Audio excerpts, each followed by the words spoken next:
Dia akan menjelaskan semua tentang negaranya. Di kita sudah ada belum kayak gitu? Belum.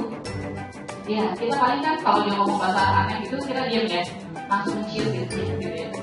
Padahal kan kita pede karena sudah mereka juga termasuk negara cukup kaya. Nah itulah kenapa akhirnya perdagangan secara online pun itu harus sudah mulai dikuasai oleh semua pelaku usaha termasuk ibu-ibu dan bapak-bapak. Walaupun mungkin baru mulai, ada yang baru mulai mungkin, tapi lebih baik terlambat daripada tidak sama sekali ya. Karena kalau tidak, kita hanya akan berdagang antar orang aja. Di antara kita dengan teman saja seperti yang sekarang kita lakukan. Padahal casing handphone saja itu sudah ada yang dari luar negara masuk Indonesia berdagang secara online. Gitu ya. Jadi bisa dibayangkan kita itu nanti hanya jadi penonton gitu. Atau kita hanya makan sisa-sisa dari orang-orang lain. Bisa bayang tukang gorengan masuk ke Indonesia. Sudah dengar belum?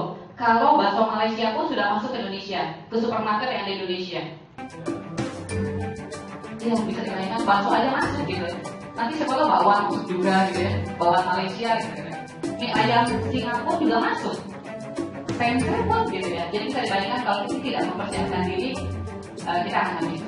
Nah makanya kenapa salah satu upaya yang dilakukan oleh pemerintah saat ini adalah dengan melakukan berbagai upaya pelatihan baik itu secara teknis, keterampilan ataupun terhadap pengembangan usahanya. Jadi mulai sekarang kita tidak bisa hanya puas dan hasil yang sudah kita peroleh sampai saat ini. Jadi kalau sekarang bisa jual 100, kita kan biasa itu ya, jual 100 cukup lah, yang bisa buat makan.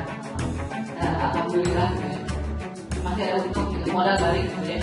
Walaupun modal ternyata dipakai juga buat makan gitu ya. Buat beli tempe juga gitu. Nah itu, jadi mulai sekarang kemampuan manajerial itu pun harus sudah mulai dilakukan oleh semua pengusaha mikro. Saya sih hadir ke sini sebetulnya karena kebanggaan saya terhadap bapak-bapak dan ibu-ibu. Gitu. Bapak-bapak, ibu-ibu sekecil apapun untung yang diperoleh bapak dalam usaha pemilik usaha.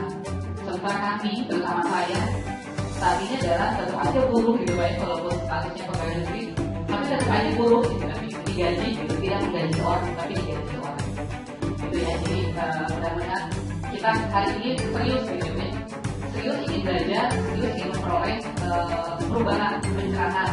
Minimal kita menjadi termotivasi untuk mulai belajar secara berdagang secara online. Nah, saat berdagang secara online itu tidak harus selalu melalui internet, memang ada yang melalui media sosial lainnya. Ada Facebook, terus ada Twitter, ya kan? Ada BBM dan lain sebagainya. Walaupun tetap perdagangan secara online pun itu diatur dengan aturan yang lain, gitu ya.